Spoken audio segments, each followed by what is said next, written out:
నమస్తే welcome to Sri Satya news నేను మీ ఆదిలక్ష్మి రెవెన్యూ శాఖ ప్రత్యేక ప్రధాన కార్యదర్శి ఆర్పి సిసోడియా జిల్లాలో పర్యటిస్తున్నారు.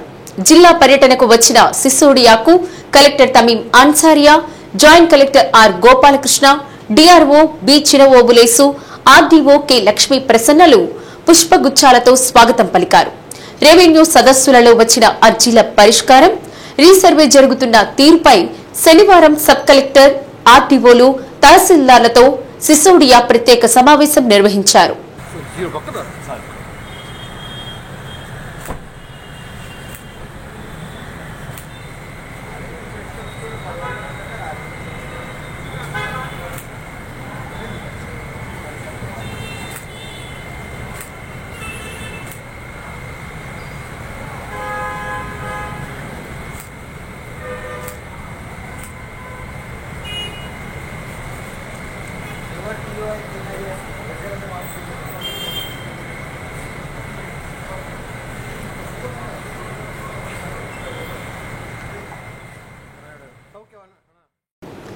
పంచాయతీరాజ్ వ్యవస్థను జగన్మోహన్ రెడ్డి నిర్వీర్యం చేశారని విద్యుత్ శాఖ మంత్రి గొట్టిపాటి రవికుమార్ విమర్శించారు.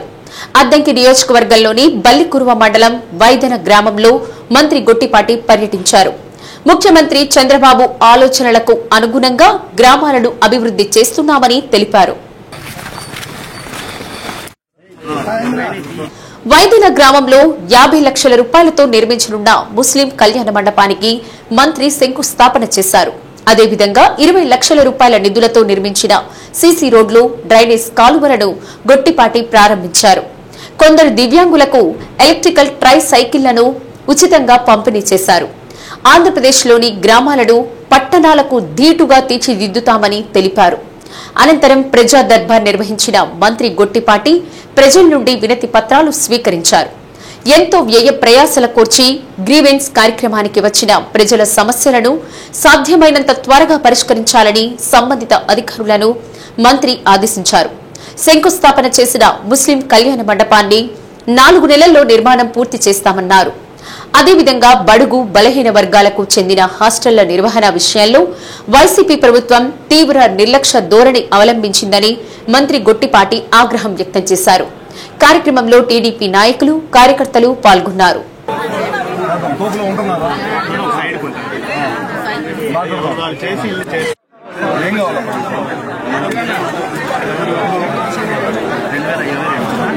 తీసుకొచ్చా సార్ అని డీడీ తీసాము, లైన్ ఇవ్వలేదు నాకు. మీకు చాలా సార్లు వచ్చారు, మళ్ళీ మాట్లాడుతున్నారు.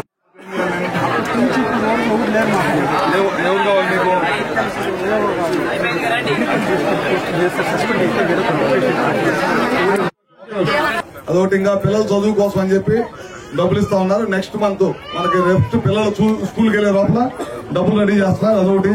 రైతులకు ఏదైతే చెప్పామన్నమాట 20,000 ఇస్తామని కేంద్ర ప్రభుత్వం, రాష్ట్ర ప్రభుత్వం కలిసి ఆ కార్యక్రమం కూడా చేస్తారు. ఇచ్చిన మాట ప్రకారం అన్ని కార్యక్రమాలు ఏదైతే హామీ ఇచ్చామో ఆ రోజు హామీ ఇచ్చిన ప్రకారం ప్రతి కార్యక్రమం కూడా ప్రజలకు అందే విధంగా ఈ ప్రభుత్వం పనిచేసింది. కూటమి ప్రభుత్వం ట్రైన్లు కానీ ఇచ్చాం. మిగతా కూడా అన్ని కూడా తప్పకుండా ఇప్పుడు గ్యాస్ కనెక్షన్ ఇస్తున్నాం. చంద్రబాబు గారు మాట ఇచ్చిన ప్రకారం ఇంటికి 3 గ్యాస్ సిలిండర్లు ఇస్తా ఉన్నారు. అది కూడా ఇప్పుడు మొదలు పెట్టిస్తా ఉన్నాం. చాలా మందికి వచ్చి ఉంటుంది. సెటిల్ చేస్తున్నాం. తోపులో ఉంటున్నారా?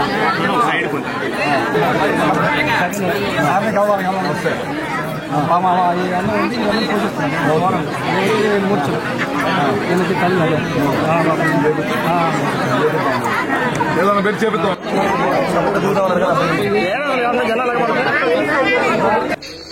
4,000 చేశాం. కొంతమంది వికలాంగులు వీళ్ళందరూ ఇబ్బంది పడుతుంటే వాళ్ళకైతే 6,000 చేశారు. పూర్తి వికలాంగ తత్వం ఉంటే వాళ్ళకి 15,000 చేశాం. కొంతమంది పేషెంట్లు ఉంటే వాళ్ళకి 10,000 చేశాం. మొత్తం ఈ రాష్ట్రంలో 64 లక్షల పెన్షన్లు ఇస్తుంది గవర్నమెంట్. నాకు తెలిసి భారతదేశం మొత్తం మీద ఏ రాష్ట్రం కూడా ఖర్చు పెట్టినంత డబ్బు ఒక్క పెన్షన్ల మీద ఆంధ్ర రాష్ట్రంలో చంద్రబాబు నాయుడు గారు గవర్నమెంట్ ఖర్చు పెడుతుంది. అత్యవసరమైతేనే తప్ప సిజేరియన్ కాన్పులు చేయరాదని, సాధారణ కాన్పులను ప్రోత్సహించాలని రాష్ట్ర వైద్య ఆరోగ్య శాఖ ఉప సంచాలకుడు శ్రీనివాసులరెడ్డి అన్నారు. జిల్లా వైద్య ఆరోగ్య శాఖ కార్యాలయాన్ని సందర్శించారు. ఎక్కువగా సిజేరియన్ ఆపరేషన్లు చేస్తున్న ప్రైవేటు ఆసుపత్రులను గుర్తించాలని అధికారులను శ్రీనివాసులరెడ్డి ఆదేశించారు. ప్రైవేటు ఆసుపత్రుల్లో కాన్పులు చేయించుకున్న వారికి డిశ్చార్జ్ సమయంలోనే బర్త్ సర్టిఫికేట్ ఇవ్వాలన్నారు. ప్రసవాలకు సంబంధించిన రికార్డులన్నింటినీ ఎప్పటికప్పుడు పూర్తి సమాచారంతో పోర్టల్లో అప్లోడ్ చేయాలని సూచించారు. జిల్లాలోని అన్ని ప్రాథమిక వైద్యశాలల్లో ప్రతి నెల కనీసం 10 కాన్పులు చేయాలని తెలిపారు. అవసరమైన మందులు, వైద్య పరికరాలను సిద్దంగా ఉంచుకోవాలన్నారు. కార్యక్రమంలో డిఎంహెచ్ఓ డాక్టర్ వెంకటేశ్వరరావుతో అకౌంటెంట్ ప్రసాద్, జిల్లా మాస్ మీడియా అధికారి D Srinivasulu, data manager Prabhakar Reddy పాల్గొన్నారు.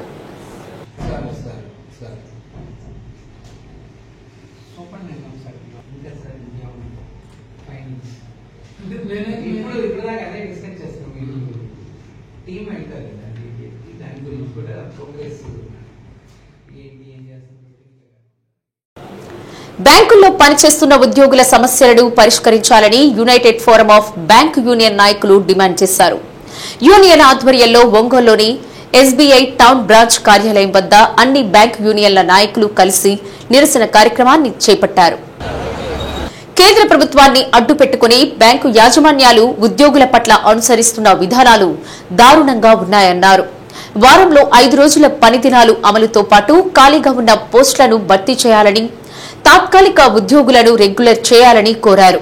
బ్యాంకుల్లో ఉద్యోగులను తగ్గించే విధానాలను రద్దు చేయాలని, కేంద్ర ప్రభుత్వ ఉద్యోగులతో సమానంగా గ్రాడ్యుటీ 25 లక్షల రూపాయలు పెంచాలని డిమాండ్ చేశారు. కరోనా కష్టకాలంలో నోట్ల రద్దు సమయంలో ఉద్యోగులు ప్రాణాలు ఫలంగా పెట్టి ప్రజలకు సేవలందించినా పట్టించుకోవడం లేదని ఆవేదన వ్యక్తం చేశారు. ఇప్పటికైనా యాజమాన్యాలు స్పందించి తమ సమస్యలను పరిష్కరించాలని కోరారు. కార్యక్రమంలో యూనియన్ల నాయకులు విఎస్ఆర్ సుధాకర్ రావు, వెంకటరెడ్డి, వి శ్రీనివాసరావు, సిహెచ్ శ్రీనివాసరావు, సుబ్బారావు, షేక్ హసన్, ఉమాశంకర్ ఉద్యోగులు పాల్గొన్నారు.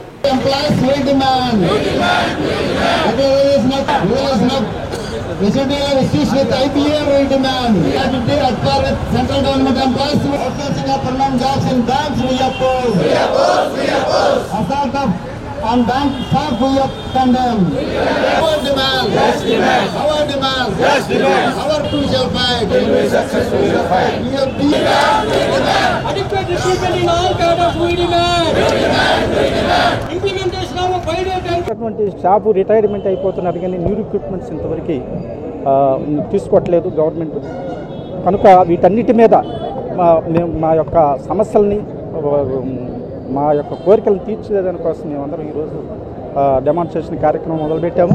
కనుక రాబోయే రోజుల్లో రేపు మార్చి 24, 25, 26 తారీఖుల్లో కూడా స్ట్రైక్ కాల్ ఇచ్చాము. మా డిమాండ్ల సాధనలో గవర్నమెంట్ కానీ మాకు కలిసి రాకపోతే కనుక ఇంకా ఉధృతంగా ఈ యొక్క కార్యక్రమాలు మేము చేసి మా యొక్క కోరికలు తీర్చుకోవడానికి, మా యొక్క సమస్యలను పరిష్కారం చేసుకోవడానికి మేము ఎంతకైనా పోరాటం చేస్తామని మీ ద్వారా తెలియజేస్తూ సెలవు తీసుకున్నాం. ఈరోజు మేము యూఎఫ్బి ఇచ్చిన ప్రకారం డెమాన్స్ట్రేషన్ స్టార్ట్ చేస్తాం. నా పేరు శ్రీనివాసన్, ఐబాక్ తరఫున రిప్రజెంట్ చేస్తున్నాను. మేము మా నెక్స్ట్ మంత్ మార్చి 24, 25 స్ట్రైక్ కాల్ ఇచ్చాము. మెయిన్ మా డిమాండ్స్ 4 5-day బ్యాంకింగ్. ఆల్రెడీ మేము పోరాడితే ఎల్ఐసి వాళ్ళకి 5-day బ్యాంకింగ్ ఇచ్చేశారు. ఇట్లా మెయిన్ 5-day బ్యాంకింగ్. ఈ రోజుల్లో బ్యాంకు రావాల్సిన కస్టమర్స్కి అవసరం కూడా లేకుండా పోతుంది. అన్ని మొబైల్ ఫోన్లో యాప్ల ద్వారా, ఫోన్పే, యాప్, యోనో ఇట్లా యాప్ల ద్వారానే పని అయిపోతున్నది. రెండోది గ్రాట్యుటీ మాకు 25 lakhs ఇవ్వాలి. ఆల్రెడీ సెంట్రల్ గవర్నమెంట్ 25 lakhs ఇచ్చారు. మాకు 25 lakhs ఇవ్వాల్సిన అదొక డిమాండ్ చేస్తున్నాం. బ్యాంకులో సఫిషియెంట్ రిక్రూట్మెంట్ లేదు. ఈ రిక్రూట్మెంట్ వల్ల లేనివల్ల బ్యాంకులో రోజు దాదాపు సంవత్సరానికి 50-60 వేల మంది దాకా రిటైర్డ్ అయిపోతున్నారు. ఈ రిటైర్డ్ అయిపోవడం వల్ల స్టాఫ్ బాగా తగ్గిపోయారు. సఫిషియెంట్ స్టాఫ్ రిక్రూట్మెంట్ చేసుకోవాలి మేము మెయిన్ మీద ఒక డిమాండ్. దీనిలో భాగంగా మార్చి 3వ తేదీ మేము పార్లమెంట్ దగ్గర ధర్నా చేయడానికి ఒక కాల్ ఇచ్చాము. అట్లా నెక్స్ట్ మంత్ 24వ తేదీ, 25వ తేదీ స్ట్రైక్ కాల్ ఇచ్చాం. అప్పుడు కనుక గవర్నమెంట్ కనుక తిరిగి రాకపోతే ఈ స్ట్రైక్ ముందుకు తీసుకెళ్లి మరింత ఉధృతం చేస్తామని. దేశ అభివృద్ధికి గ్రామాలే పట్టుకొమ్మలు అన్న మహాత్మా గాంధీ ఆశయాలకు విరుద్ధంగా జగన్మోహన్ రెడ్డి ఆధ్వర్యంలోని వైసీపీ ప్రభుత్వం గ్రామీణాభివృద్ధి విషయాల్లో నిరంకుశంగా వ్యవహరించిందని మంత్రి గొట్టిపాటి రవికుమార్ మండిపడ్డారు.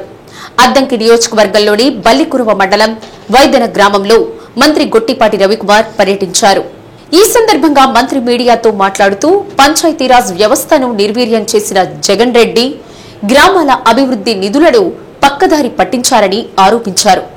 గ్రామ స్వరాజ్య స్థాపనలో భాగంగా ముఖ్యమంత్రి చంద్రబాబు ఆధ్వర్యంలోని కూటమి ప్రభుత్వం గ్రామాలను బలోపేతం చేస్తోందని తెలిపారు. రాజకీయాలకు అతీతంగా వైసీపీ సర్పంచ్లు ఉన్న గ్రామాలకు నిధులను సమానంగా విడుదల చేస్తున్నామని మంత్రి వెల్లడించారు.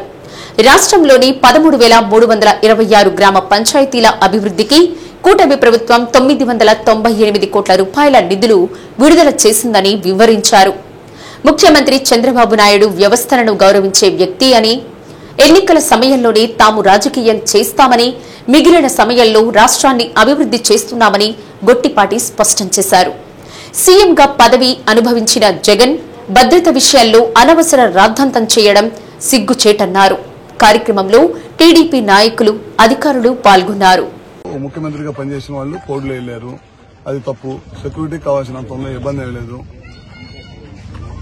ఆయనలాగా ఇళ్లకి వాళ్ళ ఎమ్మెల్యేని పంపించి దాడి చేపించటం, కడప చిత్తూరు జిల్లాలో ఆయన వెళ్తే ఆయన కాన్స్టిట్యున్సీకి ఆయన రానియకుండా రోడ్డు మీద రాళ్లు దాళ్లు చేపించాలు, ఇట్లాంటి సంస్కృతి తెలుగుదేశం పార్టీకి లేదు.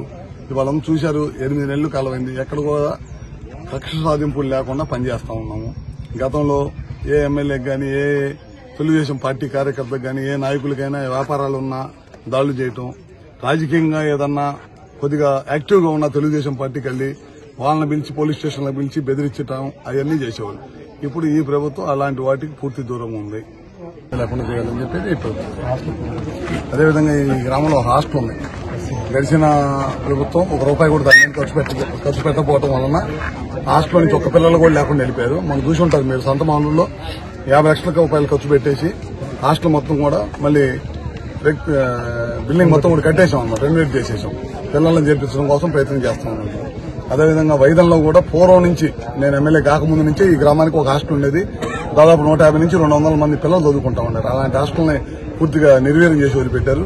నాకు తెలిసి పోయినసారి పాము కాటుతో కూడా ఒక పిల్లలు చనిపోయాడు, సరిగ్గా మెయింటెనెన్స్ లేకపోవడం. ఇప్పుడు 50 లక్షల రూపాయలు ఖర్చు పెడుతున్నాం ఈ హాస్టల్ మీద కూడా. తొందరలోనే హాస్టల్ పూర్తి చేస్తాము. ఈ గ్రామస్తుల బాధ్యత తీసుకుని పిల్లలను చేర్చే బాధ్యత ఈ గ్రామస్తులది. ఎందుకంటే ఈ గ్రామంలో హాస్టల్ సరిగ్గా లేకపోవడం వల్ల హాస్టలే మారుస్తా అన్న పరిస్థితికి వచ్చింది. కాదు, ఈ గ్రామంలో ఎప్పటి నుంచి పూర్వం నుంచి ఉంది హాస్టల్ అనే దాని మీద ఇక్కడే నిలబెట్టి ఫండ్స్ ఇచ్చాము. దాన్ని తొందరలోనే పూర్తి చేసి అది కూడా చేస్తాం. రోడ్ ఒకటి అడిగారు, అది కూడా. వెనకటికి ఒక సామెత ఉండేది, తలనొప్పిగా ఉంది అంటే ఏకంగా తలే తీసివేయమన్నట్లు ప్రస్తుత రెవెన్యూ పంచాయతీ అధికారుల తీరు ఉంది. జిల్లా స్థాయిలో నిర్వహించే ప్రజా సమస్యల పరిష్కార వేదిక మీకోసంకు వచ్చిన ఒక ఫిర్యాదుకు సమగ్రమైన నివేదిక ఇవ్వకుండా కేవలం తమ పని పూర్తి చేశామని ఉన్నతాధికారులకు చెప్పేందుకే మండల అధికారులు చేసిన పని పేద వర్గాల ప్రజల్లో ఆందోళన రేకెత్తిస్తుంది. తాతల తండ్రుల కాలం నుండి అక్కడే ఉంటున్న కుటుంబాలను ఉన్న ఫలంగా ఖాళీ చేసి వెళ్లమంటే ఎక్కడికి వెళ్లాలి, ఎలా బతకాలి అంటూ ఆందోళన బాధితులను పట్టి పీడిస్తోంది. నోటీసులు అందజేసిన కాడి నుండి వారు పడే వేదన అంతా ఇంతా కాదు. అయితే అధికారులు మాత్రం తమ పని అయిపోయిందన్న చందంగా ఉంది వారి తీరు. కొత్తపట్నం మండలం అల్లూరు గ్రామంలో గ్రామ సర్వే నెంబర్ 383, 386లో దశాబ్దాల కాలం నుండి వివిధ పేద వర్గాలు మొదటిలో తాత్కాలిక నివాసాలు, తరువాత మారుతున్న పరిస్థితులకు తగ్గట్లు శాశ్వత నివాసాలు ఏర్పాటు చేసుకుని జీవనం సాగిస్తున్నారు. కూలీ నాలి పనులతో పాటు ఇతర ఉపాధి అవకాశాలు చేసుకుంటూ జీవనం సాగించే వర్గాలపై పిడుగులాంటి వార్త ఆందోళన కలిగించింది. గ్రామానికి చెందిన ఒక వ్యక్తి తాను శ్మశానంలో కొంత స్థలాన్ని ఆక్రమిస్తే గ్రామస్తుల ఫిర్యాదుతో అధికారులు తొలగించి అక్కడ శవాలను పూడ్చిపెట్టారని, అందువల్ల తనకు పశువులను ఉంచేందుకు స్థలం మంజూరు చేయాలని కోరడం జరిగింది. దీంతో పాటు గ్రామంలోని సర్వే నెంబర్ 383, 386లో శ్మశానం భూమిని కుంట పోరంబోకును ఆక్రమించారని, వాటిని ఖాళీ చేయించాలనే ఫిర్యాదులో కోరారు. మీకోసంలో వచ్చిన ఫిర్యాదులు విచారించి నివేదిక ఇవ్వాలని ఉన్నతాధికారులు మండల అధికారులను ఆదేశించారు. క్షేత్రస్థాయిలోని వాస్తవ పరిస్థితిని నివేదించకుండా ఫిర్యాది కోరినట్లు ఎంతో కాలంగా ఆ ప్రాంతాన్ని నమ్ముకుని శాశ్వతంగా ఉంటున్న వారికి నోటీసులు జారీ చేసి తమ చేతులు దులుపుకున్నారు.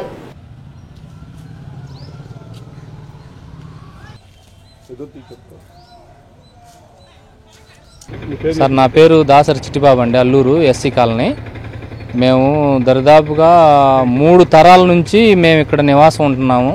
పూరిళ్ళు కట్టుకున్నాము, తర్వాత రేకులు వేసుకున్నాము, తర్వాత ఇప్పుడు శాశ్వత నివాసాలు ఏర్పాటు చేసుకొని ఇక్కడే మేము కూలీనాలు చేసుకుంటా మేము జీవనం సాగిస్తున్నాం సార్. మమ్మల్ని ఇప్పుడు వచ్చి పంచాయతీ వాళ్ళు నిన్న మా ఇళ్ళకి నోటీసులు అంటించి ఇళ్ళు ఖాళీ చేయాలని చెప్పని మమ్మల్ని మాట్లాడి వెళ్ళారు. మేము తర్వాత మేము ఎక్కడికి వెళ్ళాలన్నా మాకు జీవాధారం లేదు. మేము శాశ్వత నివాసాలు ఏర్పాటు చేసుకున్నాము. ఇంటి పన్నులు కట్టి ఉన్నాము, కుళాయి పన్ను కడుతున్నాము, తర్వాత కరెంటు బిల్లులు ఉన్నాయి, మా దగ్గర అన్నీ ఉన్నాయి సార్. మరి మాకు ఆధారం ఏమి లేదు. స్కీములు కూడా ఇచ్చారు, ఇల్లు కట్టుకున్నాము. కాబట్టి మా యందు దయ ఉంచి మీరు దీన్ని మాకు శాశ్వతంగా మేము ఇక్కడ ఉండేదానికి మాకు సహాయం చేయవలసిందిగా కోరుచున్నాం సార్. నా పేరు మెట్నెసల రామస్వామి, అల్లూరు ఆకులల్లూరు. కానీ మేము దాదాపు ఇప్పుడు 150 సంవత్సరాల నుంచి ఇక్కడ ఉంటున్నాం కాబట్టి ఈడు ఒక్కడు మమ్మల్ని అందరినీ ఇబ్బంది పెడుతున్నాడు. కాబట్టి మా యందు దయించి మీరు మాకు న్యాయం చేయాలని కలెక్టర్ గారిని కోరుతున్నాను. ఎంతో కాలం నుండి సర్వే నంబర్ 383, 386లో స్థలాన్ని ఆధారం చేసుకుని 50 నుండి 60 కుటుంబాలు జీవిస్తున్నారు. వీరికి ప్రభుత్వం మంజూరు చేసే శాశ్వత గృహాలు మంజూరు చేశారు. ప్రభుత్వం ఇచ్చిన రుణాలతో ఇల్లు నిర్మించుకుని నివాసం ఉంటున్నారు. వీరితో పాటు మరికొంతమంది నిర్మించుకున్న ఇళ్లకు పంచాయతీ పాలకవర్గం ప్లాన్ ఆమోదించడంతో పాటు కావలసిన అన్ని అనుమతులు ఇచ్చారు. దశాబ్దాలుగా ఆ ఇళ్లకు ఇంటి పన్నుతో పాటు అన్ని రకాల రుసుములు పంచాయతీకు చెల్లిస్తున్నారు. వీటితో పాటు నీటి కుళాయిలు పంచాయతీ ఏర్పాటు చేసింది. ప్రభుత్వం వీరు నివసిస్తున్న ప్రాంతాల్లో సిమెంట్ రోడ్ల నిర్మాణంతో పాటు మౌలిక వసతులు కల్పించారు. వీరందరికీ నోటీసులు జారీ చేసి ఇల్లు కూల్చివేసి మీరే సంబంధిత కార్యాలయంలో నిర్దేశించిన గడువులోపు తెలపాలని నోటీసులు జారీ చేయడం జరిగింది. వీరితో పాటు ఆ ప్రాంతంలో ఎప్పటి నుండో ఉన్న చర్చి, గుడికి కూడా నోటీసులు జారీ చేయడం మరీ విడ్డూరంగా ఉంది. ఒకవైపును పంచాయతీ అనుమతితో ఇళ్ల నిర్మాణాలు చేస్తుంటే ఇదే ఇళ్లకు నోటీసులు ఇచ్చారంటే వారు ఎంత బాధ్యతాయుతంగా పనిచేశారో ఇట్టే అర్థమవుతోంది. అల్లూరు గ్రామం దాదాపు 100-150 సంవత్సరాల నుంచి ఇళ్ళు స్థిర నివాసం ఏర్పరచుకుని ఉన్నారు. ఇక్కడ ఇప్పుడు వచ్చి నోటీసులు అంటించి ఇళ్ళు తీసేయమంటున్నారు. కానీ మా బాధలు ఆలకించే వాళ్ళు ఎవరు లేరు. మమ్మల్ని ఆదుకోవాల్సిందిగా మేము కోరుచున్నాం. దాదాపు 60-70 ఇళ్ళు ఉన్నాయండి ఇక్కడ. ఈ 60-70 ఇళ్ళు మమ్మల్ని ఆదుకుంటే మాకు ఇది ఆధారు ఎక్కడ లేదండి. ఆధారు లేకుండా ఉన్నాము. మమ్మల్ని ఆదుకోవాల్సిందిగా కోరుచున్నాం. కలెక్టర్ గారికి కూడా ఒకసారి కలెక్టర్ గారికి కూడా అర్జీ ఇచ్చున్నాం. గత 3 తరాలుగా ఇదే ప్రాంతంలో నివాసం ఉంటున్నాం. ఇప్పటికిప్పుడు నోటీసులు ఇచ్చి ఖాళీ చేయమంటే ఎక్కడికి పోవాలని బాధితులు ఆందోళన వ్యక్తం చేస్తున్నారు. ప్రభుత్వం మంజూరు చేస్తే ఇల్లు కట్టుకున్నాము. ఎంతో కాలం నుండి ఇళ్లకు పన్నులు కడుతున్నాం, విద్యుత్ బిల్లులు చెల్లిస్తున్నాం. ఉన్న ఫలంగా ఎవరో ఫిర్యాదు చేశారని మమ్మల్ని ఇల్లు ఖాళీ చేయమని అనడం చాలా బాధాకరమన్నారు. ఎవరో ఫిర్యాదు చేశారని మమ్మల్ని ఇంతమందిని బాధించడం ఎంతవరకు సమంజసం? జిల్లా కలెక్టరే మాయందు దయవుంచి న్యాయం చేయాలని బాధితులు వేడుకుంటున్నారు. 59 మందికి నోటీసులు ఇచ్చారు. ఇందులో ఇళ్ల స్కీమ్ కూడా ఇచ్చింది. ఇళ్ల స్కీమ్ కూడా ఇచ్చి ఇల్లు కట్టుకొని ఉన్నారు. ఇల్లు కట్టుకొని ఉన్న వాళ్ళని కూడా వాడు ఇబ్బంది పెడుతున్నాడు. పెట్టుకున్న వాళ్ళని మీరు మా యందు దయించి మీరు. కలెక్టర్ గారికి నమస్కారం చేస్తున్నాం సార్. మేము 100 సంవత్సరాల నుంచి ఉంటున్నాం, తాతల తరాల నుంచి ఉంటున్నాము. మేము 4వ తరము. ఈ 4వ తరాల నుంచి మేము ఉంటున్నాం. ఇప్పుడు వచ్చి మమ్మల్ని తీసేయమని నోటీసులు ఇస్తున్నారు సార్. మేము ఎక్కడికి బావాలో ఏడకు బావాలో మాకు తెలియట్లేదు. మాకైతే మేము లక్షలు పెట్టి కట్టుకున్నాం సార్. మేము అంత ఉండవడం కాదు, పనికి పోయి తెచ్చుకుంటే తిన్నట్టు, లేకపోతే మాకు లేదు సార్. మాకు సహాయం చేయండి సార్. మమ్మల్ని అందరిని చూసి ఆదరించి మేము అంత ఉండవడం కాదు, పేదవాళ్ళమే. మా ఇళ్ళన్నీ తీసేస్తే మేము ఎటు బావాలో మాకే తెలియట్లేదు సార్. ఒక్కొక్క కుటుంబంలో 4-5 కాపురాలు ఉన్నాం సార్. మాకు అందరికి సహాయం చేయమని అడుగుతున్నాం.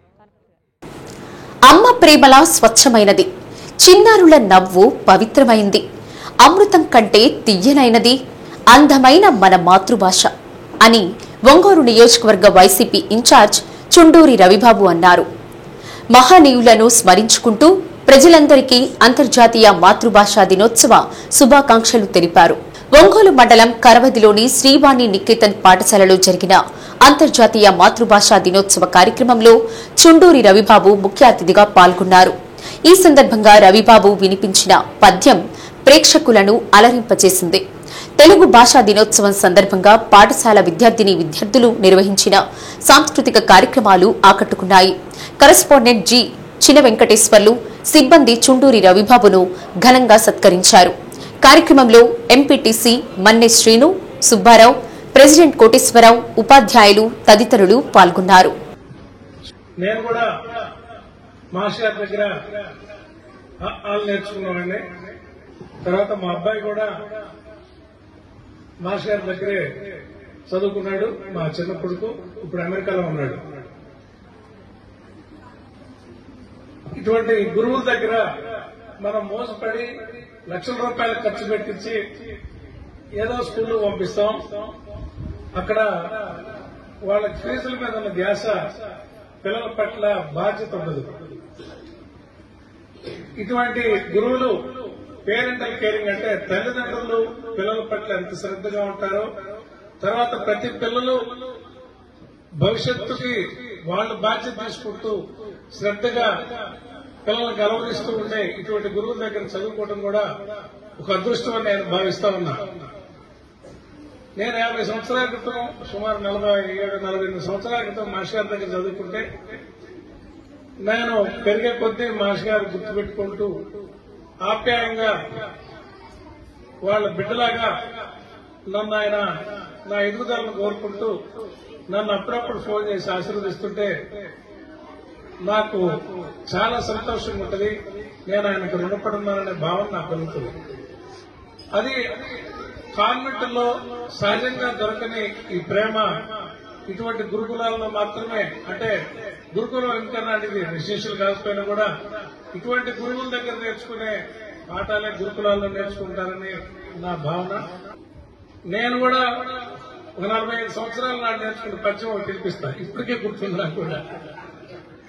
అటజని కాంచ భూమీశ్వర నంబర చుంబి చిరస్వర జరీ పటల ముహుర్లట దబంగ తరంగ మృదంగ నిస్ఫుట నటునానుకూల పరిపుల్ల కలాపి కలాపజాలము కటక సరేణు కడ కంపిత శైల్యములు.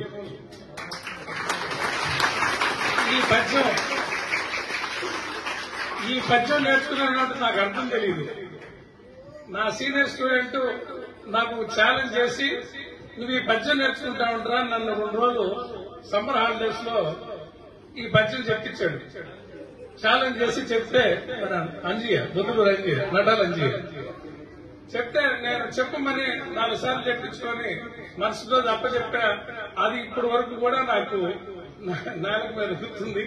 మేము మీ పద్యాలు అంటే చిన్నప్పుడు మనం నేర్చుకునే పద్యాలు అట్లా ఇంతింతాయి ఒట్టడింతాయి మరియు దానంతాయి నభో వీధిపై అల్లంతాయి. ఇటువంటి మనం శ్రద్ధగా దానికి అర్థం తెలుసుకుంటూ కానీ నేర్చుకుంటే జీవితాంతం మనకి అవి గుర్తుకుంటాయి. అవి మన ఎదుగుదలలో స్ఫూర్తిగా కూడా ఉంటాయి. మనం ఎట్ట మెసరాలో ఉంటాయి, మన జీవితంలో ఎట్ట ఎదగాలో కూడా ఉంటాయని ఈ సందర్భంగా తెలియజేస్తూ, వెంకటేశ్వర మాస్టర్ గారు లాంటి ఉత్తమ ఉపాధ్యాయుల దగ్గర చదువుకుంటున్న మీరందరూ ధన్యులని, తల్లిదండ్రులు కూడా మాస్టర్ లాంటి దగ్గర ప్రోత్సహించి మీ పిల్లల్ని నిర్భయంగా చేర్పించి చదివించుకొని మంచి పునాదులు వేసుకోవాలని సందర్భంగా కోరుకుంటూ ఈ అవకాశం ఇచ్చిన పెద్దలకు, నన్ను ఆహ్వానించిన మాస్టర్ గారికి కృతజ్ఞత తెలియజేస్తూ సెలవు తీసుకుంటాను. బాల్యం నుండే విద్యార్థులు మాతృభాష పట్ల పట్టు సాధించే విధంగా ప్రతి ఒక్కరూ కృషి చేయాలని డీఈఓ కిరణ్ కుమార్ అన్నారు. అంతర్జాతీయ మాతృభాషా దినోత్సవం సందర్భంగా కళా మిత్రమండలి ఆధ్వర్యంలో ఎన్టీఆర్ కళాక్షేత్రంలో నిర్వహించిన కార్యక్రమాన్ని మేయర్ గంగాడ సుజాత, జనసేన రాష్ట్ర నాయకులు కంది రవిశంకర్ జ్యోతి ప్రజ్వలన చేసి ప్రారంభించారు. నరసం గౌరవాధ్యక్షులు తెల్ల అరుణ రచించిన సునక రాగాలు గ్రంథాన్ని మేయర్ ఆవిష్కరించారు.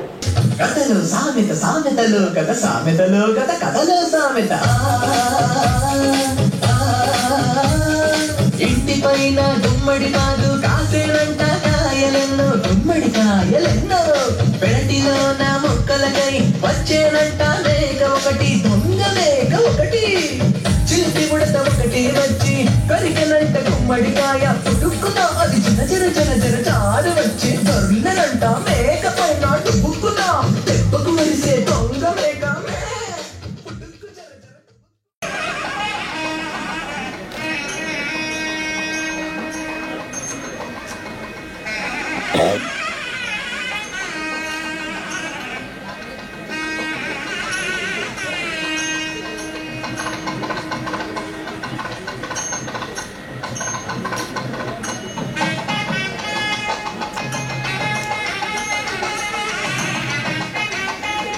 సార్ చూడండి సార్, కొంచెం బ్యాక్ సార్, బ్యాక్ కొద్దిగా మాతృభాషను రక్షించుకునేందుకు ఫిబ్రవరి 21వ తేదీన అంతర్జాతీయ మాతృభాష నిర్వహించుకుంటున్నామని మేయర్ గంగాడు సుజాత అన్నారు. చిన్నప్పటి నుండే పిల్లల్లో మాతృభాష పట్ల మమకారాన్ని, అనురాగాన్ని, ఆనురక్తిని కలిగించేందుకు ప్రయత్నం చేయాలని కంది రవిశంకర్ అన్నారు. సంస్థ అధ్యక్షులు నూనె అంకమరావు అధ్యక్షతన జరిగిన కార్యక్రమంలో నరసం రాష్ట్ర ఉపాధ్యక్షురాలు సింహాద్రి జ్యోతిర్మయి, సాహితీ పోషకులు వీరవల్లి సుబ్బారావు, నాగభైరవ సాహిత్యపీఠం అధ్యక్షులు డాక్టర్ నాగభైరవ ఆదినారాయణ, పాతూరి అన్నపూర్ణ, పోతుల పెదవీర నారాయణ, కుర్రా ప్రసాద్ బాబు, ఓరుగంటి ప్రసాద్ తదితరులు పాల్గొన్నారు. వ్యాసరచన, వేషధారణ పోటీల విజేతలకు బహుమతి ప్రదానం చేశారు. చందు డాన్స్ అకాడమీ చిన్నారులు చేసిన నృత్యాలు సభికులను విశేషంగా ఆకట్టుకున్నాయి. పుస్తక రచయిత్రి తేళ్ల అరుణ రచించిన సునక రాగాలు గ్రంథాన్ని జంతు ప్రేమికుడైన అరుణ సికిందర్ కు అంకితమిచ్చారు. ఈ సందర్భంగా పలువురు కవులు, రచయితలను సత్కరించారు. అంతర్జాతీయ మాతృభాష దినోత్సవ వేడుకలకు విచ్చేసినటువంటి మీ అందరికీ సాదర స్వాగతం పలుకుతూ, అలాగే ప్రకాశం జిల్లాలోనే కాదు అనేక జిల్లాల్లో అనేక ప్రాంతాల్లో ఏ మహిళ పేరు చెప్తే మరి సమస్యలు పరారవుతాయో, సమాజ హితం కోసం బ్రతికేటువంటి వ్యక్తిగా, ఒక మహిళా శక్తిగా ఉన్నటువంటి మా అమ్మ, మా తల్లి అరుణమ్మ, ఆమె రచించినటువంటి సునక రాగాలు అనేటువంటి ఒక కథా సంపుటిని కూడా ఈ వేదిక మీద ఆవిష్కరించుకోబోతూ ఉన్నాం. ఈ సందర్భంగా పిల్లలకి వ్యాసరచన పోటీలు అటువంటివి కూడా నిర్వహించాం. అవన్నీ తర్వాత సభలో మాట్లాడుకుందాం. ముందుగా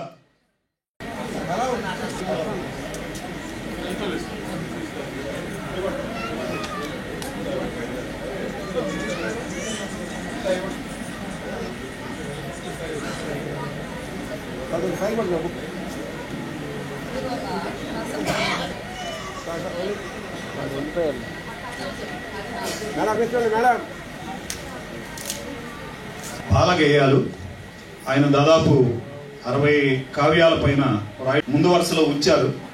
గతంలో వారు నిరంతరం సాహిత్య కృషి చేస్తూ ఉంటారు. వారు కర్నూలు జిల్లా ఎమ్మిగనూరు నుంచి విచ్చేశారు. వారి పుస్తకాన్ని కూడా ఈ సభలో పెద్దల చేతుల మీదుగా ఆవిష్కరిస్తూ ఉన్నారు.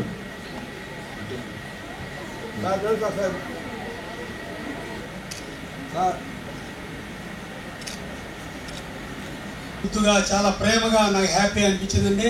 చిన్నపిల్లలతో ఈ ఒక 1 అవర్ ఉండడం వల్ల ఎంతో బాగుంది. నెక్స్ట్ కొన్ని కార్యక్రమాలు ఇవన్నీ చేయడం వల్ల పెద్దలు సార్ ముందుగానే చెప్పే టైం లేదని, అందుకని అదే దాని ప్రకారం అందరికంటే మెయిన్ చెప్పాల్సింది ఒకటేనండి. ఇందాక విష్ణు చెప్తున్నాడు, ప్రతి ఒక్కళ్ళకి మైండ్లో ఒక భావనని కలిగించినప్పుడు పిల్లల్ని అది ఎప్పుడు మన పెద్దోళ్ళు అయిన తర్వాత కూడా వాళ్ళకి అదే భావన ఉంటుందండి. విష్ణు చెప్పిన మాటకి నేను ఏకీభవిస్తున్నాను.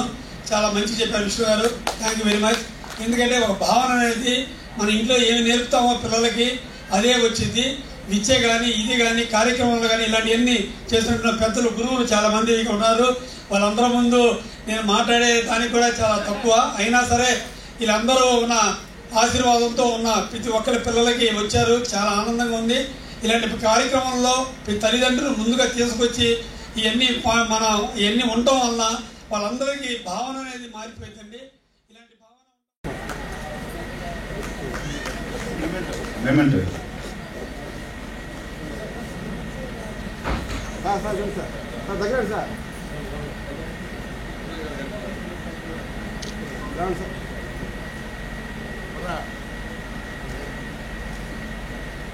కర్ణాటకలో అంటే బెంగళూరులో ఉండేవాళ్ళం.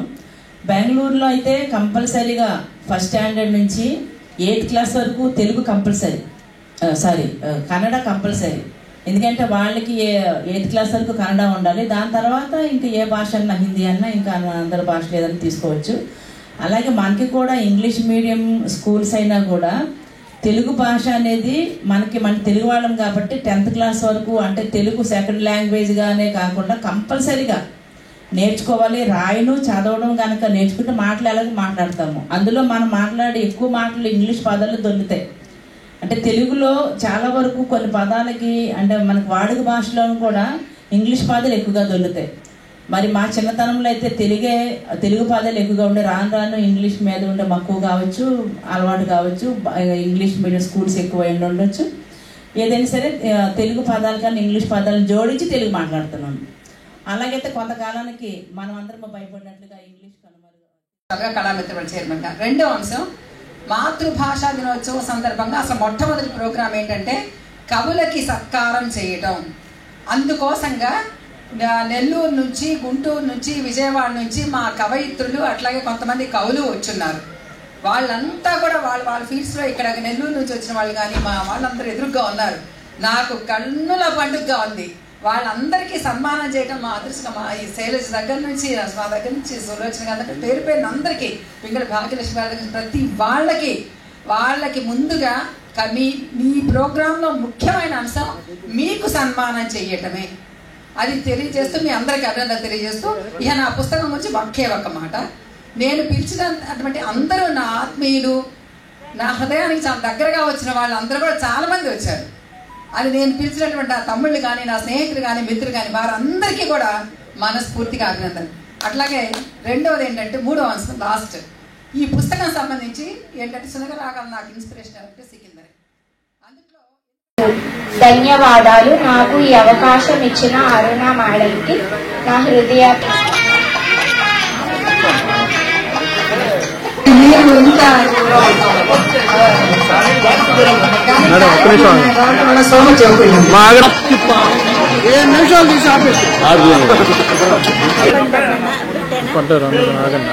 ఆయన్ని అద్భుతంగా హిందీ పాట పాడుతుంది. అంతేకాదు నాటక రంగంలో ఎంతో పేరుగాంచిన అమ్మాయి.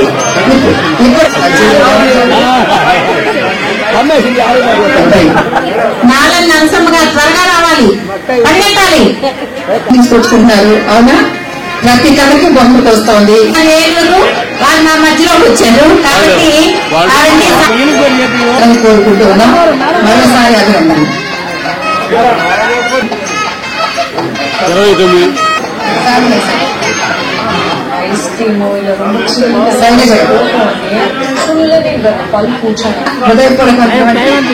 పాత్ర వహించాలని మనస్ఫూర్తిగా కోరుతున్నాం. ప్రతిపాటి సుభాషిణి గారు ఇంకో సోమని కనిపిస్తే కవిత్వంతో పాటు వంటలు కూడా అద్భుతంగా వేస్తున్నారు. అదంటే కూడా ఆమెకు చాలా ఇష్టం. కవిత్వాన్ని, వంటలు రెండింటినీ కలిపి రుచికరంగా అందించేటువంటి రచయిత్రామె. మరోసారి అంతర్జాతీయ మాతృభాష దినోత్సవాలతో మీకు సన్మానం స్వీకరించవలసిందిగా కోరుతున్నాను. ఎవరు బాగారు?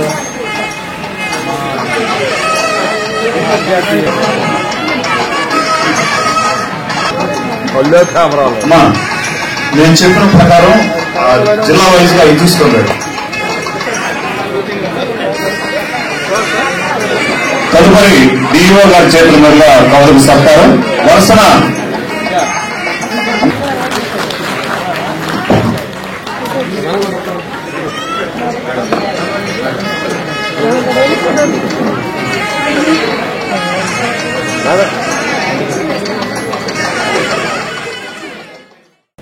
జిల్లాలో మార్చి 1వ తేదీ నుండి జరగనున్న ఇంటర్మీడియట్ పరీక్షల హాల్ టికెట్లను ప్రభుత్వం విడుదల చేసిందని ఆర్ఐఓ సైమన్ విక్టర్ తెలిపారు.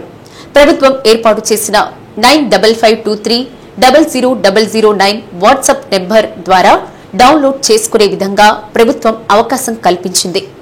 మన ప్రకాశం జిల్లాలో 2024-25 విద్యా సంవత్సరానికి సంబంధించిన పబ్లిక్ పరీక్షలను మార్చి 1వ తారీఖు నుంచి మార్చి 20వ తారీఖు వరకు నిర్వహించడానికి ఆంధ్రప్రదేశ్ ప్రభుత్వం మరియు ఇంటర్మీడియట్ బోర్డు వారు సంయుక్తంగా విడుదల చేసిన ప్రకటనలో యొక్క షెడ్యూల్, టైం టేబుల్ ఉండటం జరిగింది.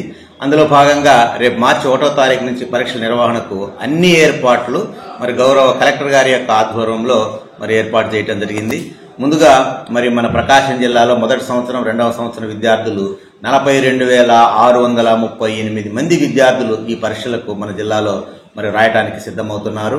మరి ఈ పరీక్షలు నిర్వహించడానికి అన్ని వసతులున్న 67 కళాశాలలు మాత్రమే మరి పరీక్షా కేంద్రాలుగా మరి గుర్తించడం జరిగింది. ఈ పరీక్ష నిర్వహణకు మరి జిల్లా స్థాయిలో ఒక డిస్ట్రిక్ట్ ఎగ్జామినేషన్ కమిటీని రూపొందించడం జరిగింది. ఇందులో 2 ప్రిన్సిపల్స్, ఒక లెక్చరర్ గారు ఉంటారు. అదేవిధంగా హై పవర్ కమిటీ కూడా మరి నియమించబడింది. ఒక ప్రత్యేకమైన అధికారి స్పెషల్ ఆఫీసర్ కూడా మరి నియమించడం జరిగింది.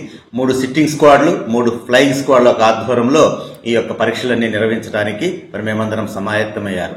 అదేవిధంగా కళాశాలలో జరిగే పరీక్షా కేంద్రాల్లో జరిగే పరీక్షలను నిర్వహించడానికి మరి అన్ని ఏర్పాట్లు జరిగిన త్రాగునీరు అయితేనేమి, తర్వాత సరైన ventilation, lighting, medical facilities, toilet facilities ఇలాంటివన్నీ కూడా మరి ఆయా డిపార్ట్మెంట్ల వారి సౌజన్యంతో సహకారంతో మరి ప్రతి పరీక్షా కేంద్రంలో మనం ఏర్పాటు చేయడం జరిగింది.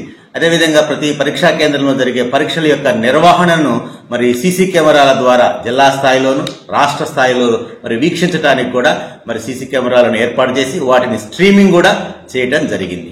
కాబట్టి విద్యార్థులందరూ పరీక్షలకు చక్కగా సిద్ధపడి మరి ఉదయం 9 గంటల నుంచి 12 గంటల వరకు పరీక్ష జరపబడుతుంది. కాబట్టి 8 గంటలకే పరీక్షా కేంద్రానికి చేరుకొని 8:30 లోపే పరీక్షా కేంద్రం లోపలికి అనుమతించేటట్లు కూడా మేము ఉత్తర్వులు చేయటం జరిగింది. మీరు పరీక్షా కేంద్రానికి వచ్చేటప్పుడు మీరు ఎటువంటి ఎలక్ట్రానిక్ గ్యాడ్గెట్స్, ముఖ్యంగా మొబైల్ ఫోన్లు కానివ్వండి, ఎలక్ట్రానిక్ వాచ్లు కానివ్వండి, స్మార్ట్ వాచ్లు కానివ్వండి, క్యాలిక్యులేటర్లు కానివ్వండి, ఏమీ మీరు పరీక్షా కేంద్రానికి తీసుకుని రావద్దు. ఇక్కడ దాచిపెట్టడానికి కూడా ఎటువంటి సౌకర్యాలు ఉండవు. కాబట్టి మీ యొక్క విలువైన వస్తువులు మీ ఇంటి దగ్గరే మరి భద్రపరుచుకొని రావాల్సిందిగా కోరుతున్నాను. తల్లిదండ్రులకు కూడా నేను విజ్ఞప్తి చేస్తున్నాను, మీ విద్యార్థి అమ్మటి, మీ అబ్బాయి లేదా అమ్మాయి అమ్మటి ఎటువంటి స్మార్ట్ వాచ్లు కానీ, డిజిటల్ వాచెస్ కానీ, లేదా ఎలక్ట్రానిక్ గ్యాడ్గెట్స్ కానివ్వండి, మొబైల్ ఫోన్స్ కానివ్వండి తీసుకురాకుండా మరి వారు కేవలం హాల్ టికెట్ ప్యాడ్తోనే వారిని పరీక్షా కేంద్రానికి పంపించాల్సిందిగా నేను కోరుతున్నాను. ఈ హాల్ టికెట్ల యొక్క డౌన్లోడ్ విషయంలో కూడా మీకు ఒక ప్రత్యేకమైన విజ్ఞప్తి. మరి ప్రైవేట్ కళాశాలలో ఉండే యాజమాన్యాలు మరి పరీక్షా ఫీజులు లేదా కళాశాల ఫీజులు చెల్లించలేదనే నెపంతో హాల్ టికెట్లు ఇవ్వలేని భయాందోళన అవసరం ఏమీ లేదు. మరి నేను నిన్ననే మీ అందరికీ చెప్పాను, హాయ్ అనే ఒక మెసేజ్ని వాట్సాప్ ద్వారా 9335500004 అనే ఒక నెంబర్ కింద మనం కింద ఈ హాయ్ అనే మెసేజ్ కింద పంపించినట్లయితే అక్కడ సర్వీసెస్ అని వస్తుంది. ఆ సర్వీసెస్ ద్వారా మరి ప్రథమ సంవత్సరం అని మరి ఇంప్లిమెంట్ చేసి, లేదా 2వ సంవత్సరం విద్యార్థి అయితే 2వ సంవత్సరం అని క్లిక్ చేసి ఆధార్ నెంబర్ను, డేట్ ఆఫ్ బర్త్ కింద మీరు కింద అప్లోడ్ చేస్తే మీ యొక్క హాల్ టికెట్ మీ మొబైల్ ఫోన్లోనే డౌన్లోడ్ అవుతుంది. దాన్ని మీరు ప్రింట్ తీసుకొని ఎటువంటి సంతకం కళాశాల మీ సత్సంబంధ కళాశాల ప్రిన్సిపల్ యొక్క సంతకం అవసరం లేకుండానే మీరు నేరుగా పరీక్షా కేంద్రానికి వెళ్ళవచ్చు. కాబట్టి మీరు హాల్ టికెట్ లేదు పరీక్ష రాయడానికి, నాకు డ్యూస్ ఉన్నాయని విద్యార్థులు ఆందోళన చెందాల్సిన అవసరమేమీ లేదని నేను మీ అందరికీ కూడా మరి టీవీ ద్వారా నేను మీ అందరికీ తెలియజేస్తున్నాను. మరి ఈ పరీక్షా కేంద్రానికి గౌరవనీయులు కలెక్టర్ గారు అన్ని ఏర్పాట్లు చేయడం జరిగింది. విద్యార్థులు కూడా మీరు పరీక్షా కేంద్రానికి 9 గంటల లోపే పరీక్షా కేంద్రానికి చేరాలి. 1 నిమిషం లేట్ అయినా కూడా పరీక్షా కేంద్రం లోపలికి అనుమతించబడదు. ఈ విషయాన్ని తల్లిదండ్రులు అదేవిధంగా విద్యార్థులందరూ తెలుసుకోవాల్సిందిగా కోరుతున్నాను. మారుమూల ప్రాంతాల్లో ఉండే కళాశాలకు మరి మండల కేంద్రాల్లో ఉండే కళాశాలకు తీసుకురావడానికి, పరీక్షా కేంద్రాలకు తీసుకోవడానికి అవసరమైన ఆర్టీసీ బస్సులు కూడా ఆర్టీసీ యాజమాన్యం వారు మరి వసతి కల్పించడం జరిగింది. వాటిని చక్కగా వినియోగించుకొని మీరు సమయానికి పరీక్షా కేంద్రానికి చేరాలి. ఆటోలు కానివ్వండి లేదా బైకుల మీద స్పీడ్ రేస్తో వచ్చి మరి ప్రమాదాలకు గురి కాకుండా ఆర్టీసీ వారు మరి వసతి కల్పించిన మరి బస్సుల ద్వారానే మీరు కళాశాలకు పరీక్షా కేంద్రానికి రావాల్సిందిగా కోరుతున్నాను. కళాశాల మరి పరీక్షా కేంద్రాల్లో ఎటువంటి అక్రమాలకు కానివ్వండి, ప్రశ్నాపత్రాలను బయటికి పంపడం కానివ్వండి, మాల్ ప్రాక్టీసులకు కానివ్వండి అవకాశం ఇవ్వకుండా మీరు పరీక్షలు రాయాలి. అటువంటి కార్యాలకు షార్ట్ కట్స్ కు పాల్పడిన వారు ఎవరైనా ఉంటే వారి మీద కఠినమైన చర్యలు తీసుకోబడుతుంది. అటువంటి కళాశాలను కూడా గుర్తింపు రద్దు చేయడానికి మరి ప్రభుత్వం సిద్ధంగా ఉంది. కాబట్టి కళాశాల యాజమాన్యాలు, విద్యార్థులు, తల్లిదండ్రులు మరి అందరూ గుర్తుపెట్టుకోవాలి. ఎటువంటి పోస్టింగ్స్ ఫేస్బుక్ లో కానివ్వండి, ఇంటర్నెట్ మీద కానివ్వండి, లేదా ఇన్స్టాగ్రామ్ కానివ్వండి, వాట్సాప్ల ద్వారా కానివ్వండి, ఎటువంటి మెటీరియల్ ను కానీ ఏ విషయాన్ని కానీ పరీక్షలకు సంబంధించి పోస్ట్ చేసినట్లయితే బాలాజీరావు పేటలోని అంకమ్మ, పోలేరమ్మ, శ్రీ మహాలక్ష్మమ్మ, కనకదుర్గ సమేత దుర్గా మల్లేశ్వర స్వామి దేవస్థానంలో జరుగుతున్న నూతన కళారాల ఆలయ ప్రవేశ మహోత్సవం వార్షికోత్సవ వేడుకల్లో భాగంగా అమ్మవారికి మండపారాధన, విశేష దేవతా హోమాలు, ప్రధాన దేవతా హోమాలు జరిపించారు. కార్యక్రమాలను ఆలయ నిర్వాహకులు వేమ వెంకటస్వామి, ప్రధాన అర్చకులు ఎల్లాప్రగడ గోపీనాథ శర్మ, పోలేరమ్మ గుడి అర్చకులు అంపైరాయని శ్రీనివాసరావు, పర్యవేక్షించారు. వివాహానికి సంతానం లేదని, సంతానం కలిగితే వాడికి స్థిరత్వం లేదని, స్థిరత్వం ఉండే వాడికి ఆరోగ్యం బాలేదని, ఇలా ప్రతిదీ కూడా మానవుడికి ఒక చింత. అటువంటి ఆ చింతలు పోగొట్టేటువంటి జగన్మాత